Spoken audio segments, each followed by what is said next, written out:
My CEO gave credit for my 60M KPI system to a guy who once crashed a test server. So I stayed quiet and let their business burn on my silent code. I still remember the exact temperature in the room when he said it's 71 degrees. Too cold for spring, but apparently perfect for corporate betrayal. I was wearing my navy blouse, the one I always save for meetings that mattered. Except I didn't know that morning I was walking into a room where the decision had already been made. Mark, the new CEO, smiled like he was about to compliment my haircut. But instead he looked me in the eye and said, "Ella, thanks for coming in. I'll keep this short.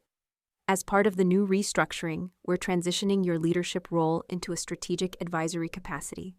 Advisory capacity. That was just a pretty way of saying, you built the house, but someone else is moving in. And by the way, they get your name on the mailbox. I didn't speak. Not yet. I've learned something in my years navigating boardrooms. The first person to flinch usually loses the game. So I just nodded slowly and asked, "Who will I be advising?" Mark didn't blink. "Zane. Effective immediately, he'll be leading the systems division moving forward." Zane. The same Zane who 3 months ago told me I was too intense for triple-checking risk scenarios. The Zane who crashed our staging environment because he wanted to see what would happen if he removed the caching layer. That Zane, I wanted to laugh. But instead I just pressed my fingers lightly against the leather armrest, keeping my breath steady like I'd rehearsed it. Mark kept talking like he was reading from a deck he didn't even write. "This isn't about performance. You've been incredible, Elle, but we're moving toward a more modern leadership model.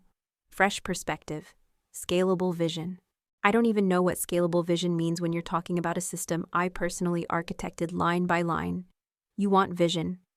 Try rebuilding a KPI engine from scratch across 4 time zones with a compliance officer breathing down your neck and no budget for custom APIs. But I didn't say any of that. Because people like Mark, they don't want truth.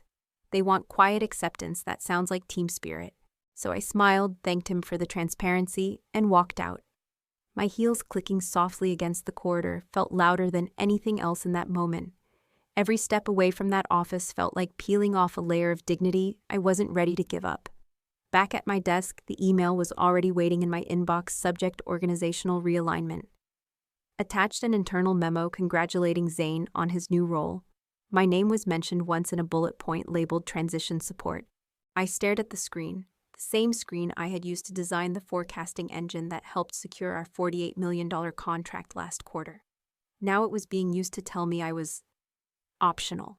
And the worst part, people around me didn't even look up. Not because they didn't care, but because in places like this, silence is safer than solidarity. I walked to the kitchen for coffee I didn't need just to feel something warm in my hand. And that's when I passed the glass board outside the war room.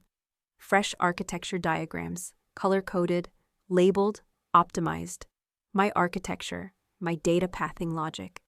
My sequence for layered redundancy that Zane once called overcomplicated. All of it was there except one thing was missing. My name. That was the moment. Not when Mark spoke, not when the email hit. But right there, standing outside a room I built but no longer had the key to that, was when I realized I hadn't just been replaced. I had been erased. An erasure. Erasure doesn't scream. It whispers. It relabels. It draws a line through you and moves on. But I wasn't ready to be moved on from, not yet. Because what they didn't know was that I had built more than just the system. I had built the bones underneath it. And those bones still belonged to me. I didn't cry. That surprised even me. Not in the elevator, not in the bathroom stall. Not when I walked past Zane and he gave me that smug, accidental smile, like he didn't know what had just happened, or worse, like he did. I didn't break, because breaking would mean admitting they'd taken something from me, but they hadn't. Not really. Sure, they'd handed my job to someone else. They'd rebranded my architecture under a shinier name. But the bones of the system, still mine. And the thing about bones is, you can repaint the walls all you want, but if the bones crack, everything collapses. That afternoon, I stayed late, not out of obligation, out of curiosity.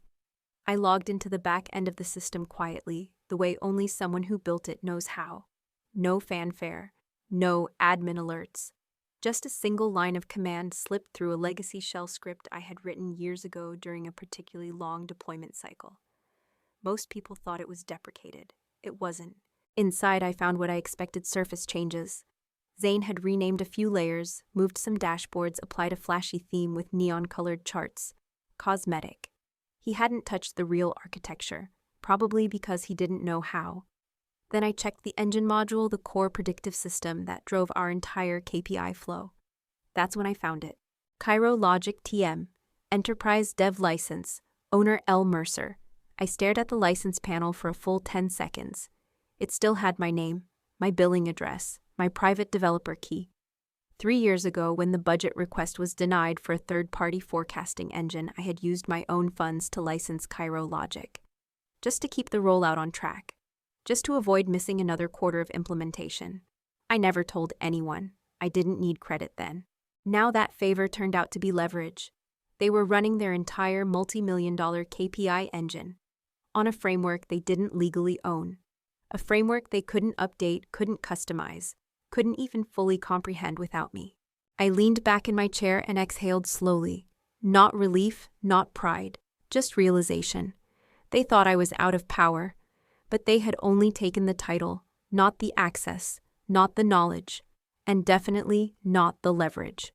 From that moment on, everything shifted. I didn't argue, I didn't protest, I didn't ask for credit. I just watched. And while they celebrated rising charts and clean dashboards, while Mark slapped Zane on the back in meetings, while the board sent congratulatory emails to the new visionary leader, I was inside the system, mapping every flow, flagging every dependency, watching where they'd stepped and where they were about to fall. Zane had changed enough to feel confident, but not enough to understand the consequences. He had started tweaking the client-facing reports to inflate engagement metrics, probably to look good in the next quarterly presentation. What he didn't realize was that by inflating those outputs, he'd broken the threshold logic I'd put in place for demand forecasting. The ripple wouldn't show for another 2 cycles, but when it would hit hard. I wasn't sabotaging. Not yet. I wasn't even modifying anything, just studying, understanding. Because when you know a system better than anyone, when you've watched it grow line by line, thread by thread, you don't need to burn it down to prove your worth. You just need to wait until the cracks appear on their own. And when they do, you let the silence speak louder than the title ever could. It started with a single line of code, just one. I remember staring at the cursor blinking on my screen thinking, you don't bring down a machine by throwing a wrench. You change the rhythm, let it spin itself into collapse. That's what I did. The first change I made was in the KPI weighting algorithm. Originally, I'd built it to reward long-term balanced client satisfaction, accurate lead scoring retention signals, growth that was slow but real. Zane didn't care about real. He wanted velocity, volume, instant wins. So I rewrote the weights. On the surface, it looked great. Click-throughs surged, reports became richer. API traffic doubled. But it was cotton candy metrics, bright, fluffy, and completely hollow. Next, I went deeper. The forecasting engine, the one that powered our vendor planning, fulfillment schedules, staffing estimates. The original version used 7 variables: logistics lag, vendor lead time, market volatility, seasonal shifts, and more. It wasn't fast, but it was honest. I stripped it down to 4. Zane wanted speed. Let's give him speed. I added a subtle bias, just 7 to 12% drift in the demand curve. Not enough to raise alarms. Just enough to cause shipments to misalign, orders to arrive too early or too late. Nothing anyone could trace, at least not right away. Then came the final touch, the alert system. That used to be my favorite part. Our early warning architecture could flag anomalies before they even happened. It was elegant, layered, smart. I gutted it. Silently, I disabled 3 key tiers of detection, replaced dynamic triggers with polite bureaucratic delays. The system would now respond like a tired manager. We'll look into this soon, but soon would never come. And the fire would already be burning behind the walls. By the time I finished, the system looked better than ever. On the surface, green bars, high uptimes, record performance. Zane printed out dashboards like they were trophies. Mark walked around quoting made-up stats. We've increased our strategic throughput by 28%. Whatever that meant. I sat in the back of every meeting, silent, invisible, but I watched, I listened, and most importantly, I measured. Every change I made came with a control flag only I could read. Every shift in behavior was logged in a shadow file stored in a private dev shell they didn't even know existed. It wasn't sabotage, it was documentation.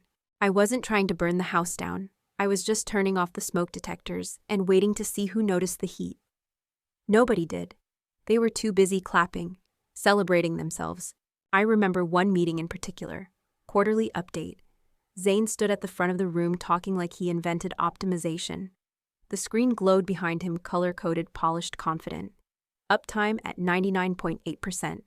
Forecast accuracy at 98.6%, he said. I almost choked. The 98.6% was impossible.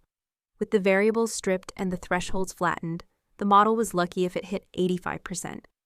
More likely 81. That number he quoted, it wasn't a rounding error. It was fiction, but everyone nodded. Darren, our COO, actually smiled and said, "Now this is what I call a turnaround." I wanted to scream. Instead, I smiled. Because the deeper the illusion went, the louder the truth would sound when it finally landed. By that point, Zane had stopped copying me on emails. Status updates bypassed me. Meetings I used to lead were now invite-only for senior leadership. I wasn't even background noise. I was gone. Perfect. Because when no one sees you, no one suspects you're holding the strings. And the best part, they still hadn't noticed that the core engine they were running this entire circus on was built on a private license. My license, my name, my key. That engine, it auto-renewed under my credentials. If I revoked it, their whole system would turn into a blinking error message. But I didn't revoke it. Not yet. Because the longer they danced under fake lights, the harder the crash would hit. And I wasn't after revenge. I was after clarity. I wanted the numbers to speak so clearly that when the silence finally broke, no one could deny who really built this house and who had just been renting space. The first sign didn't come from inside the company. It came from a LinkedIn message, of all places. It was 6:42 in the evening. I was at home sipping tea and reviewing performance logs, not because I had to, but because I liked knowing how close we were to breaking. Then it buzzed. "Hi, Elle. Quick question. Are you still managing the KPI system? Something feels off lately. It doesn't seem like your work. Hope you're doing well. Priyan VP at Noradine Health." I just stared at the message. My first thought wasn't pride. It wasn't even validation. It was relief. Someone noticed. Not inside the company. Not the people who shook hands over stolen work and called it progress. But someone on the outside. Someone who had seen what the system looked like when it was honest and felt the difference now that it was hollow. I didn't reply. Not yet. Instead, I logged back in. I pulled the predictive performance logs from the last 6 weeks. And there it was, the drift. Forecasts were off by 9.4% on average. Some spikes went as high as 13. Shipments had been scheduled too early, creating warehousing bottlenecks. Others too late, causing fulfillment delays. But because the alert system was muffled, nothing triggered. Nothing until the client noticed. Noradine had always been detail-oriented. They were one of our first enterprise clients, the kind that didn't just look at charts. They ran their own analytics to compare results. And now they saw the mismatch. Not because we told them, but because the cracks had finally spread to their side of the wall. I knew what came next. They'd escalate internally. Mark would call it a logistics hiccup. Zane would blame transition stress. And they'd both throw around words like realignment and temporary volatility. But it wouldn't work. Not this time. Because Noradine didn't want buzzwords. They wanted answers. And I had all of them, but I wasn't going to offer them freely. Not yet. Let them feel the dissonance. Let them sense the rot behind the fresh paint. The next day at 10:45 a.m., the entire office buzzed with a quiet panic. Noradine had sent a formal complaint. Shipments delayed, product mismatches, unlogged back orders, documentation inconsistencies. I wasn't CC'd on the email, of course not, but I read it anyway. Someone from legal had forwarded it by mistake. Or maybe not by mistake. You'd be surprised how often silence makes people bold in small ways. By 2:00 p.m., a new name appeared on the internal calendar: Ken Albright, Systems Optimization Consultant. External contractor, old school, expensive. Brought in for neutral evaluation, translation. They knew something was wrong, but they were too proud to ask the person who built the foundation. Ken arrived the next morning, Gray suit, polished shoes, kind eyes. I watched from 2 rows away as he stood over Zane's shoulder reviewing the architecture. I wasn't eavesdropping, I was just present. Zane clicked between dashboards, nervously trying to look confident. Ken frowned. Where's the logic anchor on this model? I'm tracing the flow from the API feed, but there's no top-level call here. Zane shrugged. She made it complicated on purpose. Ken didn't smile. He just nodded slowly. Or maybe she made it advanced. And that was it. That was the first time I saw the narrative slip. Not collapse, not crack open, just slip. Like a perfectly set table where one fork is slightly misaligned, and now the whole room can't unsee it. Later that day, I passed Ken in the hallway. He gave me a nod, not familiar, not warm, just curious. The kind of nod that says I don't know what's going on yet. But I know you do. I said nothing. Because the longer they searched for the problem, the more they'd realize it wasn't a bug. It was a mirror. And they were staring at their own reflection, smiling into a system they didn't understand, running on trust they never earned. By 5:00 p.m., the internal Slack channels were buzzing. Anyone know where Elle stored the legacy flow maps? Can someone reach out to her about the forecasting config from last year? But no one asked me directly, because that would mean admitting they needed me. And in places like this, ego outranks logic every time. So they let the silence grow. And I watered it like a garden. The boardroom was too bright. That kind of overhead lighting meant to make people feel productive. All it ever did was reveal tension no one wanted to name. I was sitting in the back row. Technically, I wasn't even on the attendee list. I'd added myself as optional and no one noticed. Or maybe they just assumed I'd stay quiet like always. Zane stood at the front of the room, navy blazer pressed shoes, just a bit too new. He smiled like someone who'd practiced that exact curve of his lips in the mirror that morning. Behind him, the screen flickered to life. Quarterly system overview. Green bars, animated charts, glossy slides packed with bullet points and buzzwords. I recognized every chart. Because they were mine. Only now dressed up in someone else's voice. I folded my hands and leaned back. Let it play. This quarter, we've seen a 14% rise in client-side throughput, Zane announced. Forecast accuracy remains strong at 90.6%. I almost laughed. He really loved that number. The thing was, I didn't need to argue. I didn't need to say a word. I just needed to let him keep going. Then came slide 3, the forecast engine output. And just beneath the main graph, in a soft gray font that blended perfectly into the design palette, a single line of text appeared. The numbers are optimized. Not real. Ask who changed the core. No animation, no alert. Just there. A whisper stitched into the narrative. The room paused. Zane's voice cracked, barely audible. That must be a formatting error. He clicked back, clicked forward again. The line was still there.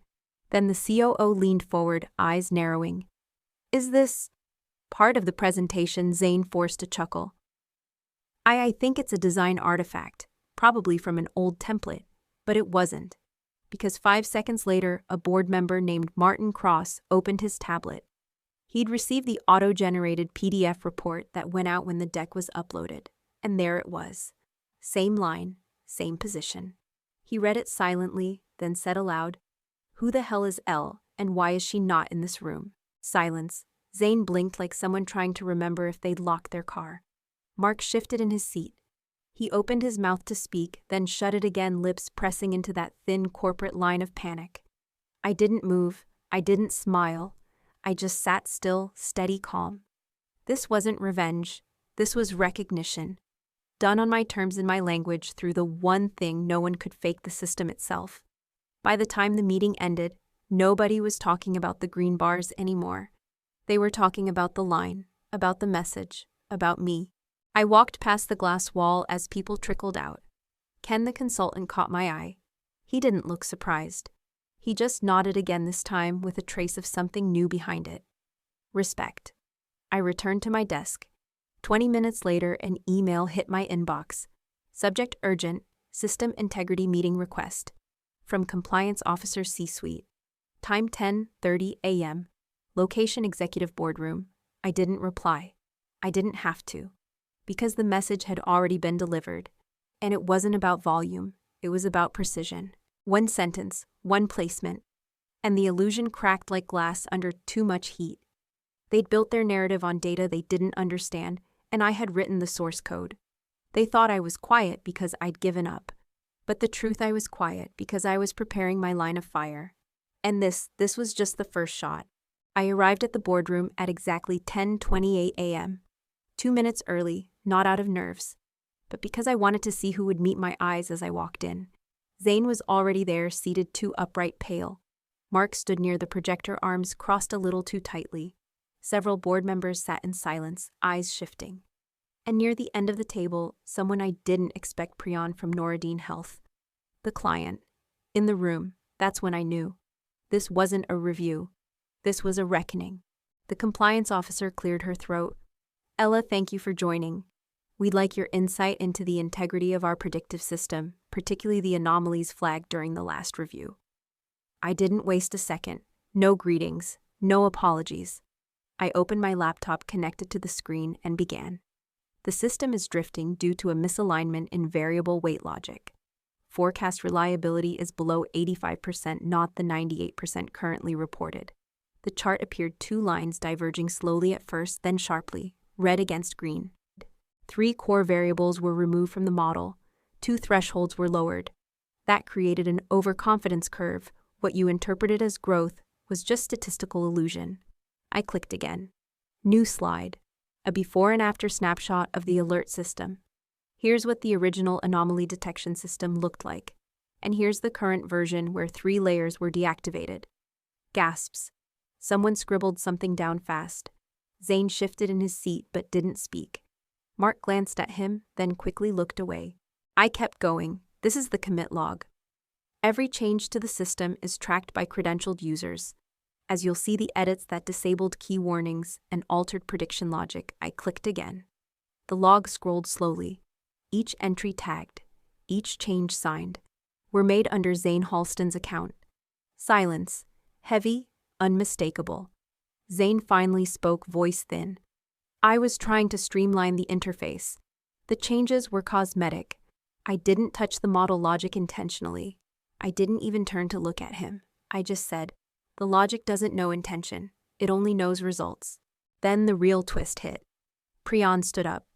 We've worked with Elle for 5 years. The performance drop didn't feel like her design. And now we know why. She turned to the board. Effective this morning, Noradine Health has voted to move our system's operations budget to an independent contract under Elle's name. She built the thing, and frankly, we trust her more than whatever this has become. You could hear a pin drop, then a pen, then a breath someone had been holding for too long. Zane looked like he might stand up, but he didn't. He just sank a little lower in his chair. Mark opened his mouth to object, but the compliance officer raised her hand before he could. We'll follow up for full documentation, Ella. Please forward all logs and license details. I nodded. Already in your inbox. Then I packed up my laptop, closed it slowly, no flair, no sound bites, just finality. As I turned to leave, no one stopped me, not because they didn't want to, but because there was nothing left to say. They didn't clap. They didn't apologize. They just watched the door close behind me, realizing, maybe for the first time, that the quiet woman they erased months ago was the only one who had ever understood how the system worked. And she just took it with her. I packed my things in silence. No ceremony, no goodbye cake, no fake smiles in the break room. Just a small gray tote, my charger, a notebook, and the plant I kept by the window, the one they all forgot was mine. My nameplate was gone from the desk. Someone had taken it weeks ago. No one bothered to replace it. I didn't mind, because I didn't need a plaque to prove I'd been there. The proof was in the system, in every workflow that still ran, in every line of code that bore my signature, even if they never learned to read it. The elevator was quiet, each floor ticking down like a heartbeat. I didn't rush. For the first time in months, the silence didn't feel heavy. It felt earned. In the lobby, I heard a voice behind me.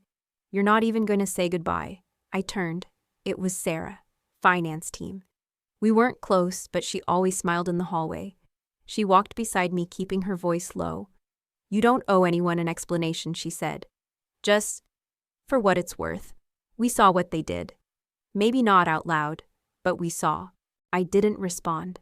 Not because I didn't care, but because I finally understood I didn't need validation from people who hadn't spoken when it mattered. Then came another voice, softer, younger. Henry, junior dev, barely out of college. He didn't say anything, just gave me a quick nod as he passed by and slipped through the revolving door. Funny how the smallest gestures feel like closure. I stepped outside.